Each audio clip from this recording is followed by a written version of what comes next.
Hey guys, welcome to another Lifestyle of Eden podcast. I am your host, as always, Nick Tognetti. Today, I have a dear friend and client as my guest on my podcast, Cody Endicott. Cody, thank you so much, bro, for coming on. Hey man, I appreciate you for having me, dude. I'm stoked to be here. Yeah, dude. Today, we're going to get into some fun topics, a little bit about you, the functional space, bodybuilding. Who knows? We may be getting into things with gear and everything else. So Yep. it'll be a fun time. Really, I don't have anything but phenomenal things to say about Cody. I've been working with him for a couple months, and the dude is not only a sponge, he's actually in my mentoring program.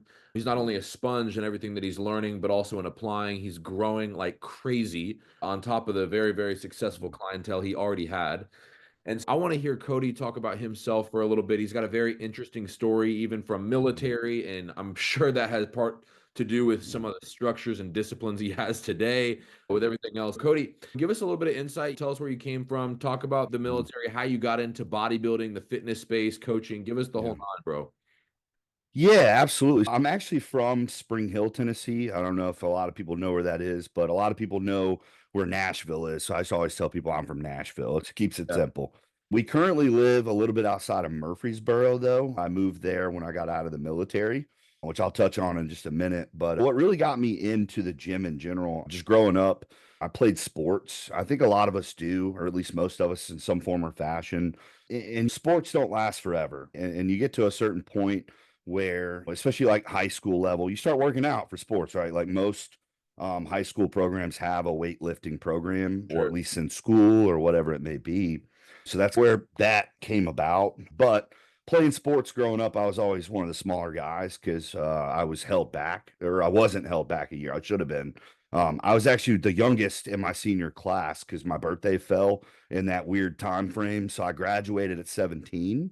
My parents didn't want to hold me back. They wanted to start me early growing up, especially going through puberty. Man, I was always one of the smaller guys on the baseball team and just trying to keep up with them and match their level of talent. And I was always slower than them, weaker than them. I just wasn't as skilled, mainly Yeah. because they were a year older than me. So it instilled in me at a young age that I had to work hard.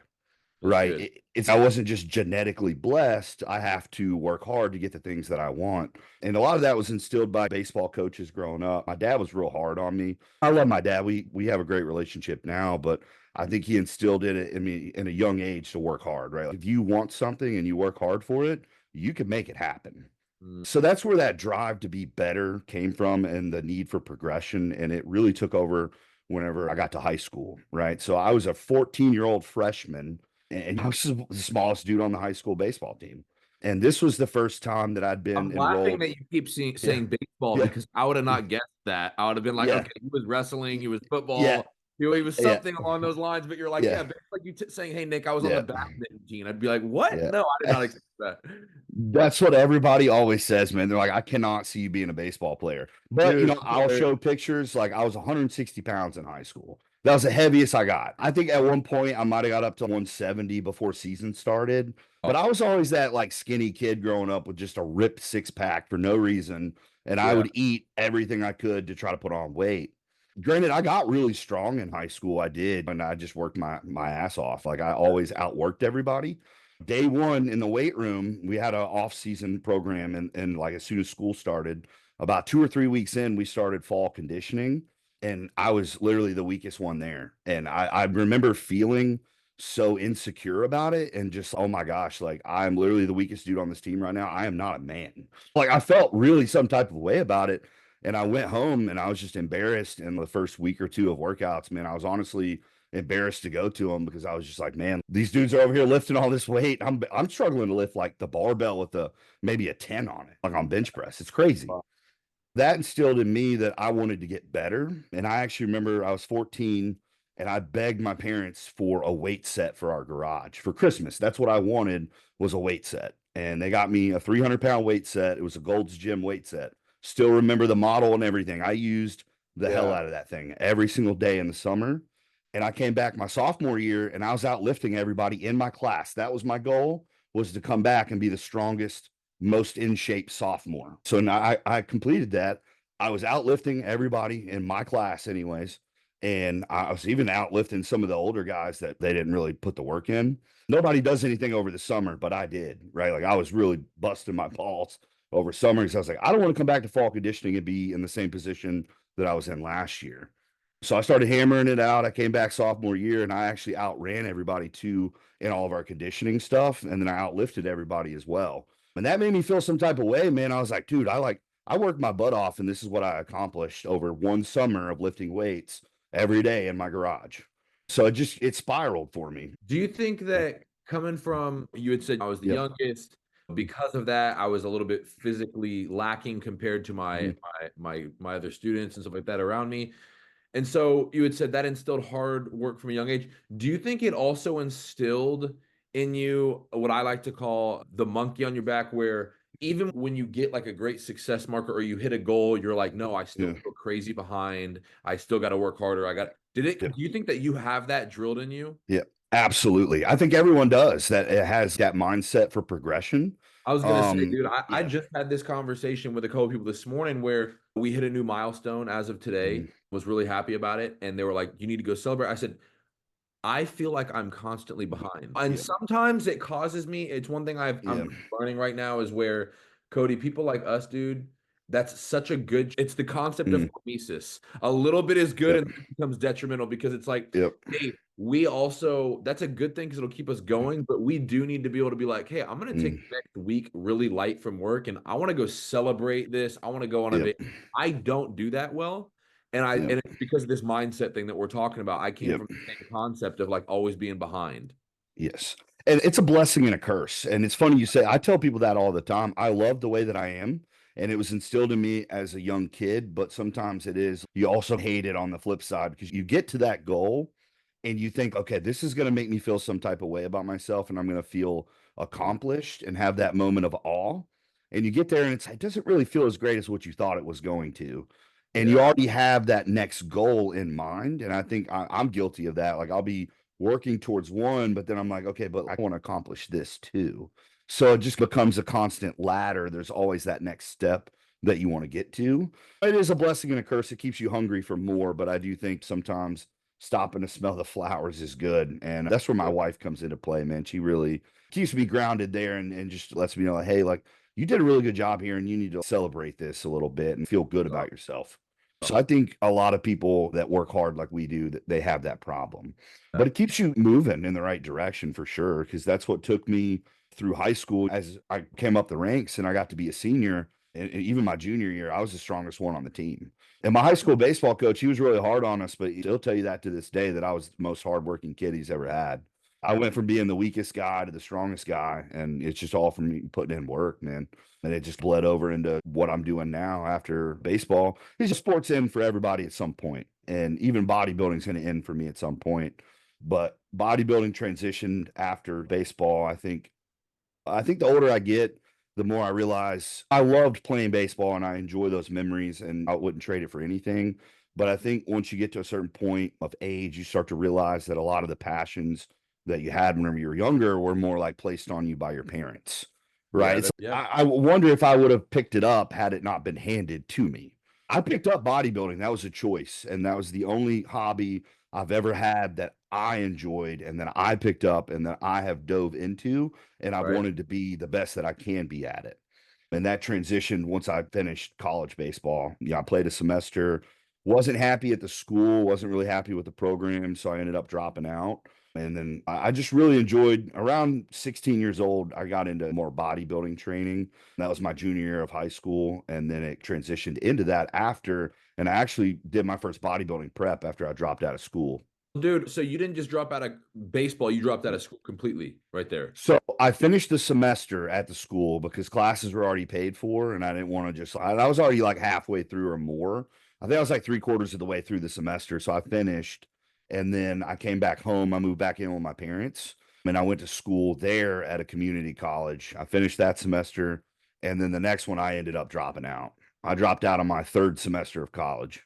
Yeah, no, I think that what you just explained is the explanation of tons and tons of people that I know in regards to sometimes we can go to school or do whatever because well, no, it's what we go to school, right? We go to college. My parents said we go Yeah, to college, or my friends are going to yeah, college.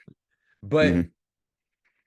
that can also be such a time where it's, man, I could have just chased what I wanted, or I just spent a lot of Yep. money on X, Y, and Z that now I'm not going to use, or that I'm now in Yep. debt for, or whatever. So I think that's an interesting division that you made, that you said, hey, look, this is the first thing that I'm doing because I do it. I want to do it. Mhm. My choice. And jumping into that, I Mhm. think it's a great lesson to be learned, that Mhm. it's not for the kids to learn it. I think it's for the parents to learn it, because the kids don't learn Mhm. it until after the fact. The parents need to learn it so that Mhm. they always instill that in their kid from the get-go. Yep. You Yeah, and I come from a stereotypical family, man, where my parents work just normal 9 to 5 jobs, and that's what they instill. They don't really, and it's not that I blame them. I think that's just what they were taught. A Sure. lot of people are. They're just very old fashioned, and not a lot of people teach you about being a business owner, or at least not where I went to school or Oh, where I grew up. oh, nope. Yeah, and nobody tells you that you can make good money not going to school. The So, school's not anyways, going to teach you that one, yep. bro. Business Yep. schools don't even Yep. teach. So, anyways, I ended up dropping out my third semester and I ended up enlisting into the military. And Yeah. at that point, I told myself I was never going back to school. School wasn't for me. I was actually in school that first time originally to be a physical therapist. And I realized I was like, I cannot see myself doing that. I don't want to do that. I just lost motivation going to school because I didn't know what I was going to school for. There was no goal. I got to have a goal. If I don't have a carrot to chase, I'm terrible at whatever I'm doing. I got to have that goal that I'm chasing. And I think with school, I just didn't have that. So I ended up just losing interest in it. And I've always been a very smart guy. I just skated by in school. I just cared more about sports. So, anyways, I joined the military and I ended up actually, this is probably the proudest thing that I've ever done, and I've actually patted myself on the back for, but I ended up going back to school when I got out of the military with my GI Bill because it was free. Right. I'm like, I got free school. I might as well use it. And they even pay you an allowance monthly. So I looked at it more like a job. I'm like, hey, man, I'm earning money. The classes are free. I might as well go. And I never, to like then at that time, I never thought I would have a college degree. But I ended up finishing my exercise science degree and I actually enrolled in school again because I still had some of my GI Bill benefits. So I completed 2 bachelors. I've got one in exercise science and then I got one in nutrition and food science. So I went from I'm never going back to school, school's not for me, to finishing 2 degrees. And I was actually considering at one point before my business blew up enrolling and trying to get a PhD. I just never ended up going back because I honestly, business just really took off for me and I enjoy what I do.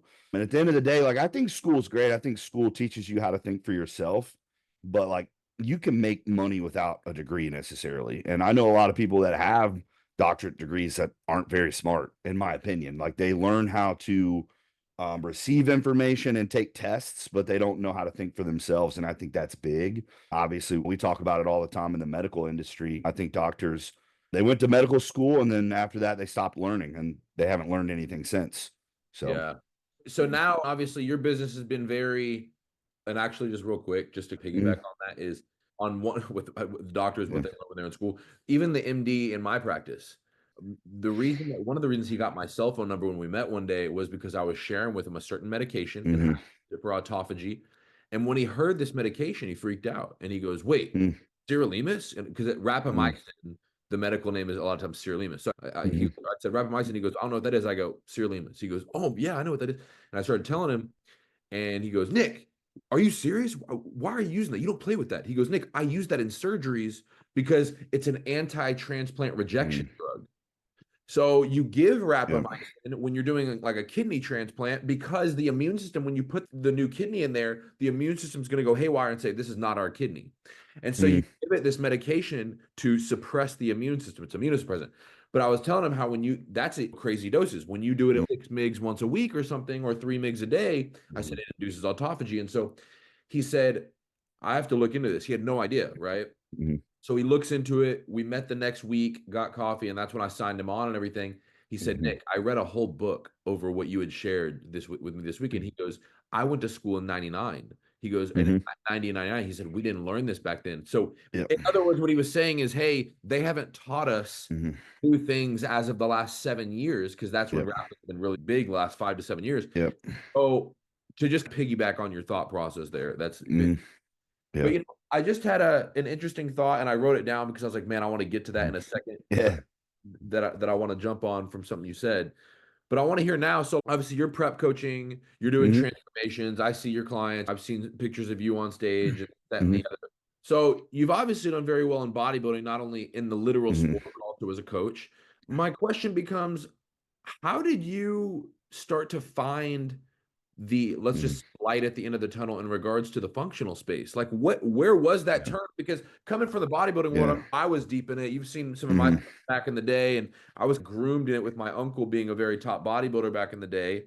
And I know tons of people in the bodybuilding space. I was a bodybuilding judge. So, Mhm. but not a lot of them find or think about functional concept. Like that's Yeah. a total other world, bro. So how Yeah. did you even come to that insight, revelation, interest, all of that? Yeah, so that's a great question. And I think it's just comes from being in the sport. And I think anybody who's a bodybuilder out there, they know it's very hard to prep without breaking something, right? Like you're gonna mess something up, your labs are gonna get skewed, and you have to be able to fix them to stay Yeah. in it long term. And a lot of the people who burn out fast, they're not doing those things, they're not taking those steps to ensure that they're healthy in between cycles, in between preps. And ultimately, it started with myself because I was experiencing a ton of health problems just from poor coaching, really old school coaching methods that they push on you, just high amounts of gear, high amounts of stress, a lot of cardio, a lot of training, a lot of old school training till failure. Things like that, they add up, right? And your check engine light comes on and you're not really progressing anymore. And your labs just keep getting worse and worse. So it started with me having to fix myself. Like I was always having health problems. And whenever I left the coach that I consider to be probably the most abusive one in my career, I had to fix myself. And then that was around the time that I had really gotten Abusive into in the coaching. context of abuse in the context of gear Mm, protocols, right? yes, just protocols in general. Not only that, but nutrition, supplementation, reviewing labs, giving thumbs up, saying, "Hey, this is okay." You actually said something that resonated with me on one of our calls, but you said bodybuilders make excuses for why things are off. And that Yeah. that is the truest Yeah. thing that I've ever heard. Yeah. And that's what my old coach would do. And it's but these numbers keep getting worse and I Yeah. keep getting more and more unhealthy and I'm not progressing anymore. Right. So you get to a point where your body's no longer responding because it's so pissed off because your check engine light's on. It's just like a car. Your check Well, engine light comes on and you don't do anything about it. It there's a starts problem. falling apart from the inside out.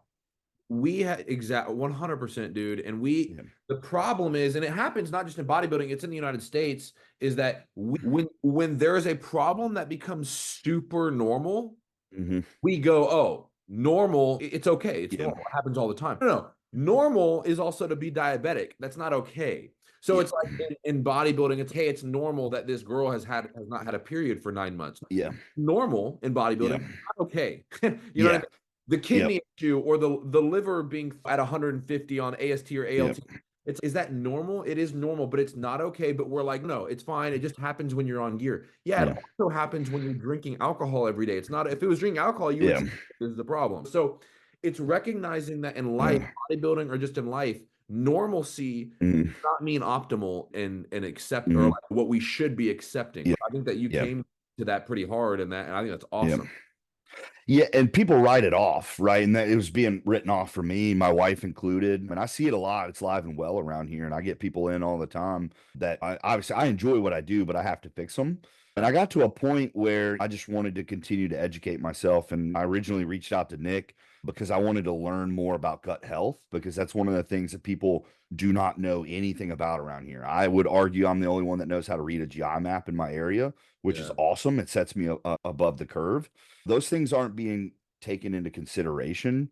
And then how they run clients, there's no longevity in it. They usually have one or two preps, and that second prep is harder than the first prep because they're not healthy anymore. So Yeah. I think to be a good bodybuilding coach, you have to be able to fix people. Otherwise, you're not going to continue to get results. You might have a good transformation, and then that next time around, whenever you try to prep them again, it's not going to be the same, and the results aren't going to be good because you can't keep them healthy. You got to be able to keep them healthy. So that was one of the reasons I wanted to reach out to Nick and just further expand my knowledge. Obviously, Nick's taught me more than just gut health, but that was the original thing that I was like, man, I really want to learn the ins and outs of this because I think that would put me ahead around here. And I think you even said something too that resonated with me, and I agree with you. I think in the next couple years, if you can't do things like this, if you can't be a functional health coach, like you're going to be out because You're out there's of the so job. many coaches that can do it now. It's, hey, I can prep you and win a show with you and then keep you healthy on the other side and continue to do it year after year. Whereas most coaches will run you hard one time and that's it. That's all you got. Within the last month Mm, alone, dude, and literally actually two just this week, in the last month alone, I think I've had 5 people that have come to me, signed up with me in my practice with Hashis. Hashimoto's thyroiditis, which you and I were just talking about the other day, right? And one of mhm, them, as an example, one of them on his blood work, his TPOAB was, I said, do you know that you have Hashimoto's? mm, Because you don't need to be a doctor to diagnose Hashimoto's, although I don't like to use the term yeah, diagnose, like to recognize it at least. You need yeah, a TPOAB above 34, then guess what? A baby can mhm, come along and tell you, hey, you got Hashi's. And but with it, what's crazy, you and I were talking the other day about how somebody had Hashi's or they had TPOAB present on the blood work. mhm. And even if it's present, I go, I don't care if it's low or if it's high, if they don't have Hashi's, whatever. Yep. If it's present, I go, I guarantee you they have a gut issue. And even if Mhm, it's just leaky gut, it doesn't matter. They have a gut issue for TPOAB. That means the immune system is mhm, now going with the thyroid. There's an issue going on. For that to even happen, there's got to be a flare up of some mhm, immune response. I just had somebody today because I told him a month ago. I said, "Dude, your Hashi's is outrageous, 150 or something like that." And I said, "You have a gut issue." He goes, "No, I don't think so. I think my gut's mhm, fine." I said, "I guarantee you have a gut issue." I just got his GI map this morning, submitted into the portal. H. pylori, gut dysbiosis, mhm. SIBO, all this different stuff. And I'm like, every Yeah. single time. But you're right. If you were to talk to anybody in the bodybuilding space, really, I would say 9 out of 10, but 9 out of 10, it means 90%. It's not 9 out of 10, it's 98%, 99%. Yep. If they had these things, number one, on blood work, you don't really know what TPOAB is in the regular bodybuilding world. Those are special. No. You know what I mean? I never really learned a lot about that until I started mentoring with you, to be completely honest. Not a lot of doctors check that. And I even went back on a lot of my old blood work panels had been submitted from clients. I've never seen that number checked on like Yeah. a standard panel. But I think obviously now that I know and I'm educated, I think it's truly beneficial. And then just being able to spot and keep somebody's gut healthy. That's a lot of the issues I see around here, man. And I had that problem. I just didn't know what it was. But I ended up fixing my gut when I left that coach that I'd mentioned earlier, and I started progressing a lot better. And a lot of my health problems ended up clearing up. So I think Well, just being able to obviously fix myself, cool, but I want to replicate that and be able to fix others. And really, I got into training and I started off as a personal trainer, but I just enjoy helping people. I really do. I think that's what my calling is, right? Like to be of service to people. And I enjoy helping them. I get a lot of I feel good about it, right? Like I get that sense of comfort from it and I belong, I have a purpose. So I want to replicate that and be able to help people who aren't necessarily bodybuilders because I did it in my early years as a trainer. I would get people off cholesterol meds, get them off blood pressure meds, get them off diabetic meds, like all these things just from nutrition and lifestyle changes.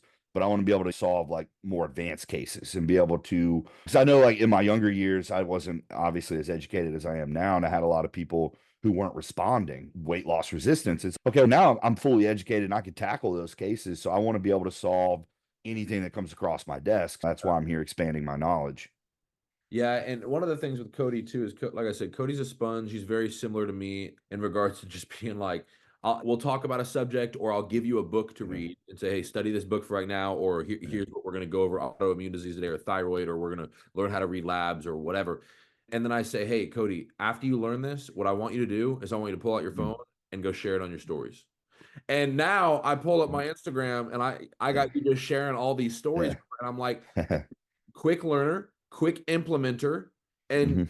therefore this is bringing success in so many ways. So actually, you started. So we have the same business coach, Taylor. So did Mhm. you start with me, and when did you start with Taylor, and when did you start with me? Was it the same month or no? Was it 2 different I months? started with you first, I believe. I signed up with Taylor, but I didn't start till the next month. And then I started with you a little bit before. Technically, I started with you first. Gotcha. But she actually, yeah, she hooked us up. And obviously, I resonated with you instantly. Just like, oh, this guy's a bodybuilder, so he knows. And that's one of the things I admire about you, just for everybody listening, is like you understand both worlds. Because obviously, we've talked about me and my career and my goals, but you've straight up told me, like, hey, this is healthy and this is what I think is best, but obviously not in your current shoes, like what you're trying to accomplish. Most people are, this is the only way.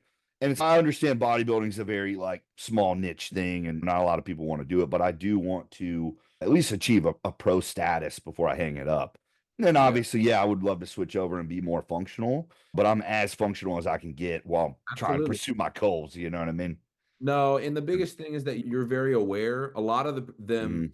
they're so in denial. They're flat out not aware. You're genuinely Yeah. aware. So that kind Yeah. of brings me to my next question. So balancing all of this knowledge that you've gotten, like from Mhm. the functional space, how we've evaluated blood work and doing this and using that and everything else, and you knowing the realities of bodybuilding. Like, no, every Yeah. year somebody, a major person, seems to die from the Olympus stage. Every year more and more people are in the Yeah.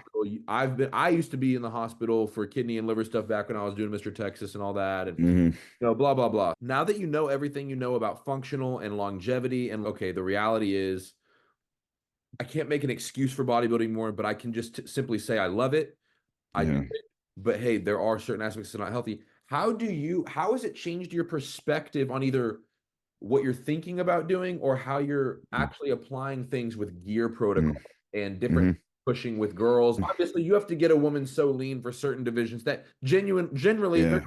period, right? Yeah. Where it comes to either that or like gear protocols, but it's, oh, halo testing might really harden you up the last week or so, but hey, halo Yeah. testing is also rapidly just destroying the body. Yeah. How are you wrestling with Yeah. that, balancing the reality of those two Yeah. class worlds? Man, I think I've always had a good mindset around that because I understand, and I tell this to my clients and everybody, bodybuilding's not healthy. It's one of those sports where I do believe that there's a better way to go about it and there's a That's healthier route. fascinating for you to say that. But well, It's no, I I tell people that disagree. all the time. Go No, ahead. no, it's fascinating, and Yeah. I'm gonna be honest with you. I like have so Mhm. much respect for you. I already did have a ton of Yeah. respect, but I have so much Yeah. respect for that comment of you facing the reality of, hey, I Yeah. want you to know I'm fully in bodybuilding. I am a Yeah. competitor. I am a prep coach, but at the same time, I want to Mhm. also all of us to face the reality of what you just Yeah. said. It's not Yeah. helpful. So for you to recognize that and be able to, Yeah. it expresses such a maturity level of where Yeah. you are in perspective. It's Yeah. mind-boggling. Yeah, the human body wasn't designed to carry as much muscle as what we have, right? Like I'm a very hypermuscular individual, Absolutely. and on paper, like I'm morbidly obese, right, by the BMR, Oh, but technically, 100%. 100%. but Yeah, technically, and I hate because I disagree with that, but I do think, or BMI, I'm sorry, I said BMR. So I disagree with the BMI, but I I do agree. think that either way you spin it, you have more tissue for your heart to The have to heart to work work harder. harder, Yes. and the amount of food that we eat, the amount of drugs that we take, it just it wears on you over time. I really do think so. Even if you're staying healthy, like I keep my blood pressure in check, I keep my blood glucose in check. I don't run crazy cycles anymore because I'm more educated, but still being this size is it's not healthy. I don't plan to be this big for this long. I plan on really honestly, after everything that I've learned and the history that I've had in my career as a bodybuilder, I really just want to get it and punch my ticket of being a pro and then retire and just focus on being a good coach and be more healthy, even though my labs are acceptable. Like they're really good. They're not terrible. Yeah, you've seen my labs. There's a lot of people, and honestly, my old labs, you'd probably poop your pants if you saw them. Oh my God, these are bad. So Well, I might compare yeah, them to how bad mine used to yeah, be. yeah. And that's why I tell people, man, it's like, Yeah. what are you willing to do and what are you willing to sacrifice? But I do think that there are ways that you can maintain your health, especially if you do things a little bit better, a little bit smarter. Use gear a little bit more conservatively and rely more on training and nutrition. Because I see that around here is where, like I'd mentioned earlier, your second prep's harder because you got something internally wrong with you. So what do most coaches do? They start relying on increasing that dosage. Yeah. Whereas that's literally throwing gas on the fire that's already there, where Yeah. we need to grab a fire extinguisher. And that's Yeah. what I tell people. And I don't think that this sport is healthy. I think that it's an extreme sport. Anywhere you spin it, like it's an extreme sport. If you really want to push it and be at that level, cool. But you got to know you're not going to get out on the other side without some battle scars. So let me ask you this, man. This is actually, man, these are sparking so many questions that I have that, but they're Yeah. all and real. They're the things that people Yeah. ask, but Yeah. they don't want to talk about it, right? So for me, I'm a doctor in the faith now. I've been a pastor, all that stuff. But for some, Mhm. there are tons of people that already know about me, and some probably that don't because they Yeah. don't know the past about me. That dude, when it came to bodybuilding, when I was getting ready for Mr. Texas when I was Mhm. 22, dude, I was giving myself 50 shots a week, bro. Yeah. You know what I mean? 50 shots the last couple weeks leading into that show. Yeah. And Yeah. after that show, that was when my labs, kidneys, and liver and everything were so bad that the clinic actually said Yeah. they were thinking about life flighting me. It was Yeah. so bad how much my labs were. And that Hmm. stuff turned around, and that for me scared the crap out of me. But Yeah. I had said back then, I said, listen, all my goal is to win Mr. Texas. And I was only using Mr. Texas as a business launcher for me. Yep. And and then I was like, and then we were going to go pro in 2017. But honestly, the reason I didn't compete in 2017 was because after Mr. Texas, after that competition, I didn't even win Mr. Texas. But I ranked very well, and the NPC came out with a magazine, Mm. said that Mr. Texas of that competition for 2016 was the hardest bodybuilding lineup that they've seen in 2 decades. So the every single person that beat me pro within the next 12 months. Within one Yep. year, I was facing pros, and I was Yep. looking to go pro the next year. So it was a very top lineup, Yeah. right? In fact, Mr. USA came from that show the next year. But I tell people all the time was my business blew up, like you said, like with yours. And I was like, why? I saw my Mm. uncle that year when I was getting ready for Mm. Texas. This was my big wake up call, honestly. My uncle was Mm. Mr. California, top four Mr. America, and he had kidney failure and a heart attack that year. He kept Yeah. living. He just passed away a couple months ago, but that really hit me. And I remember I was in the Yeah. living. I was 22 years old. I was in the living room, and I fell on my knees before my mom in the living room, and I started crying. She said, "What's wrong?" And I said, Hmm. "This isn't just about Uncle Tom." I go, "If I keep doing this is going to be my future." And Yeah. so that shook me because I was like, bodybuilding was all I knew. That was Hmm. cool. That was where I was going. That was where I was at. That's what I put all my money Yeah. into. And so that was a big wake up call for me. And so now knowing with you, hey, I know this knowledge. I know bodybuilding's not healthy. Is it one of the, like you just had a client that did very well on stage this past weekend, bodybuilder that I saw. Mm. Yeah. Won't name names, but bodybuilder. And when you're bodybuilding him, when you're getting him ready for the stage, I tell people all the Yeah. time, ask me, "Hey Nick, why will you compete again?" And I said, "No, there's no point." I go, "Look, I don't care Mm. what anybody has to tell you, unless you're doing gear and potentially GH." I go, "You're not winning the shows that I was going to do. I don't really. Yeah. I'm not here to waste my time." Mm. So I go, "No, I'm not Mm. willing to do all the gear, so no, I'm not doing it anymore." So when you're getting these clients ready, where do you wrestle with, okay, hey, I want you to win, but I know in order for you to win, we've got to run Mm. this that I know Yeah. in my mind is not healthy. So do you Yeah. pull back on the gear where hey, we may not reach that level, or do you say, hey, listen, the full parameters that this isn't healthy. If you Yeah. want to win, this is what has to happen, and you just got to do it. Where Yeah. do you stand with that? And I address that a little differently with each athlete, depending on where they're at. I coach a lot of beginners and then I coach some more advanced people. Really, I just take it case by case and what they're willing to do because I'm not going to sit here and say that I'm not willing to do what it takes because I am and I have. And I'm Uh, sure you've been in that position too. So I'm firm on coaching. I'm not going to tell somebody to jump off a cliff that I haven't already jumped off of. I right. know that it's safe. I've Uh, jumped it, I've survived it. It's okay. So I'm not going to ever write anything that's I wouldn't do myself, yeah. especially in their position. I always look at it from their point of view, like where are we at? So as long as the client is healthy and they're not having any issues, I don't mind pushing things. I will be aggressive leading up to a show, but there's a time and a place for it, and you can't do it all the time. Now, my past coach, he was aggressive all the time, and it's like eventually your body's going to wear out. 2, 3 weeks out from a show, I think it's cool to put the gas pedal to the floor. It's just managing expectations of what's going to be on the other side and making sure that we have that time that we fix them on the other side. That's what a lot of coaches do incorrectly is they don't have that health phase to actually fix somebody. They look at it as more like time on versus time off. And that's not what a health phase is. It's getting labs done, assessing the damage, fixing those, letting everything cool for a little bit, and then going back on whenever labs are acceptable. So I think if you do it right and you just like assess each situation differently, it's okay. Because if it's a first time beginner, obviously I'm not going to push anything. Say, hey, this is your first show.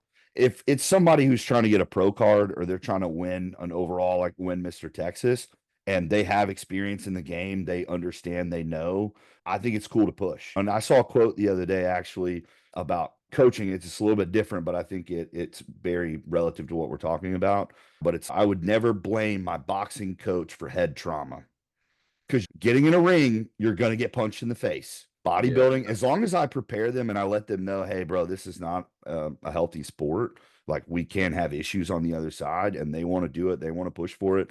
That's their goal. That's on them. And as long as I educate and I'm making sure what we're doing isn't just wildly aggressive and just absolutely like negligent, I think it's acceptable. And I sleep okay at night with it. But that's from me looking at it from a competitor standpoint and a coach's standpoint. Cause I know I've been in those preps where I'm like, you tell me what to do, I'm going to do it. I just want to win this show. I'll take whatever, I'll eat whatever, I'll do whatever I have to do. So a Right. lot of my people, I have to pull them back a little bit and be like, hey, like, we don't need to do all that. We can get away with this. Like, you look fine here. This is good. So I am trying to come at it from a different angle, at least, especially from all Sure. the old school people. And Yeah. I have never wrote a protocol as aggressive as what I've taken. Well, I've had some pretty crazy ones written for me, man. oh yeah, me too. I did synthol back in the Mm, day. You know what I mm, mean? Leading up to that show, there's nothing I have yeah. not like insulin. It Yeah. don't matter. I've done it all. Being very raw and real with it. So let me ask you this. So what's Yeah. interesting? I won't name his name. He's a Yeah. big-time functional coach. He's also a very Uh, bodybuilder. But mhm, he and I were sitting down and talking the other day as I was helping him out with a couple things, and we talked about functional, right? And I said, what's mm, the definition of functional? I said, functional by definition means root cause, meaning, hey, what's causing the yeah. problem, right? So, like, when somebody comes to me and Mhm, they're diabetic, I don't send them to the mhm, clinic to get insulin and semaglutide and mm, all this stuff. I go, why are we diabetic? That's the first yeah. question. Diabetic because you eat McDonald's every day? Then let's stop eating McDonald's every day. Yeah. Do you have a hypothyroid and it's causing blood sugar dysregulation? Then we got to fix the thyroid. Do you have a gut issue that's causing systemic inflammation and senescent cells and insulin resistance? Then let's fix the gut issue. But my point is, hey, what's Mm, the reason for your problem? And let's pull that reason out, right? So we were talking, and I said, "Look, man, I'm not against. I think bodybuilding is a fascinating thing. I've mhm, always loved the design of the physique and getting to that point and watching it on Instagram. mhm, I'm still like ever mesmerized as I was when I was a mhm, kid. But I said, the issues that you're having right now, I said, you don't need GLPs and peptides to fix that. I go, because that's mhm, not the root of your issue. That's not, I go, what's mhm. the root? And we both were like running all this different stuff, right? Like that's Bodybuilding. Yeah. bodybuilding's the root, right? So, Bodybuilding is a root cause for so, sure. so let me ask you, you are in a very interesting world where you're like at a bridged moment over these next couple of years in your life, I think, Mhm, where you are in the sport of the root cause of the problem, but mhm, you're really getting immersed in the space of yeah. dealing with the root cause. So it's like Yeah. it's almost like this Yeah. head-butting clashing of contradictory. But Yeah. it's, you know what? At some point, when you, like you said, when you can be Mhm, fully functional, you might look back and go, hey, yeah, no, I don't want to do that anymore. But that was the space you were in, and you yeah. have to figure out how to Yeah. somehow be the light within that situation. And I think you're learning how Yeah. to balance that, because it's like with anything. If Yeah. I go to anybody and I come way too strong with this side over this side, they're Mhm, just gonna leave and never listen to me and probably go yep. down worse than where they're at.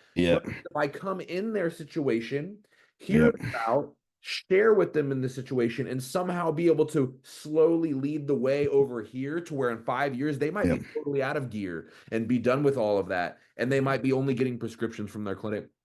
I think that that's an interesting position to be in right now for you. It is, and I think I'll always coach the sport because I love the sport, and that's how it's gonna go on for me. I'm gonna live Yeah. vicariously through my athletes, right? Because I know it's not a good sport to do long term, obviously, and whether I did it for a long time or not, it's gonna come to an end. So I want to continue to pass it on. And honestly, I feel some type of way about the way that I was taken advantage of as a young competitor and how things were pushed on me, how I was treated, how my labs were, and things like that. So I look at it as I'm trying to pass the sport on better than what it was given to me. And I think that I can teach people because I've been doing it and I've been doing a phenomenal job at it of how to get to stage, how to do it the right way, and how to maintain your health. Granted, I don't think it's a super healthy sport. Obviously, we've already touched on that, but I do think that you can do it while maintaining your health and keeping your health markers in check. I do. And I think I that just think, that's yeah. big for you, is Mhm, that like you are doing something different than a lot of the people are doing this. Where some people are like coaches I was just talking about, like he is and stuff like that, but where you're viewing full labs and saying, "Hey, listen, mhm, I know we had planned for you to come off of gear for 3 months, and then maybe we'll hop on mhm, a off-season protocol or whatever." But the mhm, reality is, we're 4 months in now. Your liver enzymes are still off. So guess what? I'm not putting you on that. Or hey, your TPO yeah, is up. First, we need to go deal with your gut issue before we do. So you are coming at it at a much better approach that is palatable to the mhm, bodybuilding world, but also making sure, hey, listen, we need to keep the right lenses and yep, perspective on that. just because that's what we planned, just because your show is next. We're not going to make a decision off your show when the labs in front of me are contradicting that. Let's Yeah. fix it first, and then we can go Yeah. there. Yeah. And I've also firsthand experience here. Whenever my health was really bad, I wasn't progressing. Like I would take, like, no matter what I took, no matter how much I took, no matter how much I ate, no matter how hard I trained, I wasn't getting better. And it's because my body was so pissed off. And that's what I explain to people. A healthy body is going to respond a lot better to any protocols that I write. Yeah. So if I keep you healthy in Yeah. between, you're going Yeah. to respond better. We can get away with less. I've literally had clients come in that are used to running double the amount of gear that I prescribe them, but they're able to make more gains from that because they're healthier. I get them in a point where they're healthy and they're responding, so they don't need to take that much. I just had a client. Yeah. So I've made the, although I haven't totally shut out the bodybuilding world, I've made a pretty strong step into being like, hey, I'm not really going to coach competitors. I've turned bikini girls pro. I've done all that kind of stuff. But Yeah. like, then again, I don't have to almost kill you to get to you to that level. Yeah.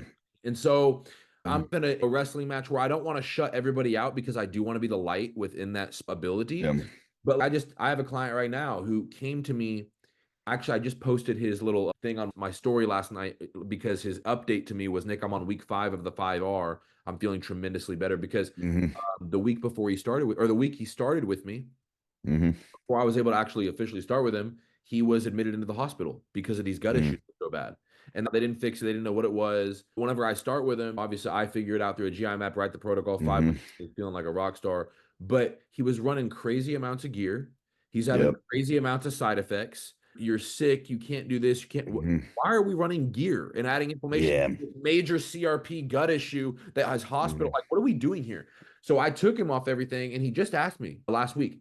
He said, Nick, I know that you have a history with all of this, and I know that you know how to do it properly. You've studied under doctors and nurses about it, blah, blah, blah.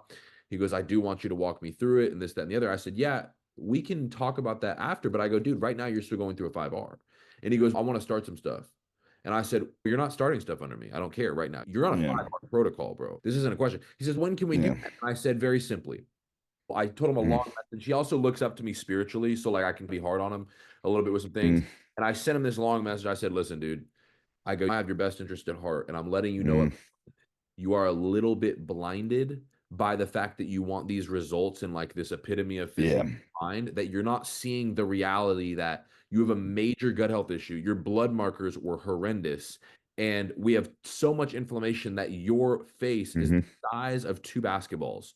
So I go, listen, we're not doing that yet. He goes, what do you mean by healthy? That's when we can look into that. And I said, when I get new labs and your labs are perfect, when that happens, we can discuss this. But what is it doing? Is it me shutting him out because that's what he wants to use or whatever? No, but it's me saying, hey, maybe we can be, me and Cody or somebody can be the light in that situation to help you so that you're not literally killing yourself off a cliff that you know exists. And that's the hardest part about being a coach, man. Is sometimes you got to tell people like what they don't want to hear, but it's the best answer. Because again, if your gut's unhealthy, man, you're not going to be responding to anything that you do. Your And I hormone tell, exactly. And I, just like I said earlier, man, I always tell people we have a fire right now and we have 2 options. We grab our fire extinguisher or we grab the gas can. You throw a gear protocol in there, it's just going to make it worse. It's going to make that problem even harder for us to fix whenever it gets to a point where you're like, I want to fix this now. Yeah. And one of the things too, I tell people is that, so the other day, actually, me and this real top functional coach were talking on the phone the other day. He's because I get my testosterone from AVH, right? From the clinic. And he had asked me about getting on 200 mgs. And I said, dude, I'm actually only taking 150 right now. He goes, really? He goes, dude, 200 mgs is like a standard thing for a guy. And this, that, the other. And I said, and I showed him my labs. And I go, bro, I'm so sensitive that when I was on 200 mgs on my blood work, my testosterone was over 1500, bro. And so I was like, that's how sensitive I am. I can run 150 in grand on my blood work. And that's like a real crazy optimal spot to be in. That's within range. And so I was like, I'm real sensitive. I don't need all that stuff. And so these are the things too that we just, if we can come and implement these things and teach these things to people and then read the blood works and so forth, I think that they can do very well. And I think that there's going to be a lot of bodybuilding coaches that actually can come and who knows, maybe you and Taylor have already talked about coming under maybe your bodybuilding mentoring program in the future to be able to Yep. hopefully clean this sport up. Because let's face it, the sport's Yeah. not going anywhere. So let's not try and make it to where, hey, the sport goes away, but hey, let's try and make it a little bit better to Yep. where, look at Arnold. Arnold and them Mhm. didn't do stuff the way we do today, and they're living Yeah. and thriving today in their 80s and 90s and doing Yep. this. Let's get bodybuilding back to that again, where it was, and these people are able to have Yep. families and able to do this, that, and the other. Yep.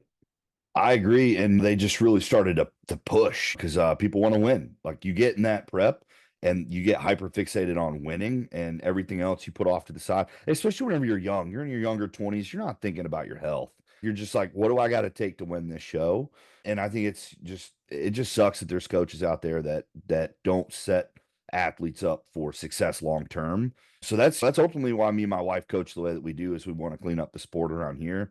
Honestly, I would love to see the sport in general get better, but it's not going to get better until somebody does something about it. Like we have to teach these methods, we have to pass them on, we have to show that they're effective and they're going to keep you healthy, they're going to keep you in it longer. That's good, dude. And then now having you in my mentoring Mhm. program, so like me and Taylor decided that we shut it down for as far as taking new people for until January 1, because that's when Mhm. we're launching course and all these different Mhm. things and whatnot. But I just had another coach reach out to me just yesterday in the functional space, but wanting to learn how to reverse Hashis. I talk about Hashis almost every other day on Instagram. And so it's been really cool watching you grow. And Mhm. I'd like to hear your experience in it, not just in the sense of Mhm. like working with me, but what it's doing for your business and other people in regards to, you'll bring me a case, you'll bring me a blood work, you'll say this, you'll say that, and say, like Dr. Rajan, for example. Dr. Rajan Mhm. is a consultant in my practice, Mhm. where when I get real tough cases, like we had to deal with an insulinoma thing, we have Parkinson's, Mhm. we have a lot of osteoporosis, pregnant women, Yeah. people that just gave birth and they're breastfeeding, fertility issues. We got tons of stuff. So when I get a lot of these much tougher cases, I'll reach out to him and say, "Hey, Mhm. I've written this protocol, this, that, and the other. Is there anything else that you would recommend?" Mhm. Or there has been one or two times where I've said, "Hey, I've actually never had this case before. Sit down and talk about it and help me run with it." And Mhm. Dr. Rajan has helped me with so many different things in my practice, and I believe it's Mhm. one of the major reasons for tons of my success in my Mhm. business. But that's what I've noticed with your business, where Mhm. now, since you're in my portal and with my mentoring and everything else, you're able to take these radically tough cases that nobody in your space is able to even think about potentially tackling or whatever. Mhm. And it makes you be able to handle these things not just effectively, but with precision, great precision at that. Mhm. Yeah, I think it's great to have somebody that will help and overlook everything for you, especially if you're tackling something for the first time. Because, like I had mentioned earlier, I used to get cases like these with weight loss resistance, right? And I could never figure out what was wrong with them. And I think as a trainer or a coach, you just always assume maybe people are lying to you, that they're Yeah. not following their diet, they're not doing what they're supposed to That because was they're what I not used to coaching. think 5 years ago, 7 years ago. I would have thought that. I would have said, dude, Yes. I've been doing this long enough. You're Yeah. not following it, like straight up. Yeah, exactly. But you end up not being able to solve that case. So therefore, like you lose the client. And ultimately, you want to help people. Like, I want to solve the puzzle. Whatever puzzle you put in front of me, I love puzzles. I want to solve it. If not, I'm going to feel some type of way because I never got to finish that puzzle. So it's really good to have these cases coming in and I have somebody I can spitball ideas off of. And also, if it's something I've never seen before, like Nick essentially just held my hand going through GI maps right now. So that way I can learn, and I'm very Now you're visual even and I'm dealing with Hashi hands-on. stuff. Now you're Yep, dealing with Hashi stuff. You know what I mean? So we're about to yep, go heavy into autoimmune disease, but yep, you're getting serious mm, cases now. yep. And now I can solve those. And if not, like I always have you to reach out to. You have more experience in like the functional health only side of things. I'm a really good bodybuilding coach. I'm a good Yeah, you are. coach in general. But You whenever it are. comes to cases like this, where stuff's not really adding up, why? When you start really digging into things and start figuring out the root cause, especially if it's at a cellular level, I think it just helps to have somebody who's done it before. Like, so when I was coming up and mentoring as a bodybuilding coach, I would learn how to prescribe things and how to write meal plans, training programs, things like that. And it just sets you above the curve, right? Like you learn faster. I think it's big. You're essentially paying for a shortcut, right? Like you're not going through all these trial and error processes and you're actually able to get the cases in and solve them rather than having a case that you can't solve this one, can't solve that one. Maybe you help this person, then the next case comes in, you can't solve it. You're actually able to handle all of them and take care of people and get results. That's what people are paying for. And then you get their results, you buy it, your the client buys in, you get a long time client, or if they send you people, you get referrals, doing good work and actually helping people. That's what we're here for. So I think it's big to have somebody who's done those certain cases before to just hold your hand, especially with GI maps. I was just like looking at a GI map and I'm like, this might as well be written in Spanish right now. It's just so much to it.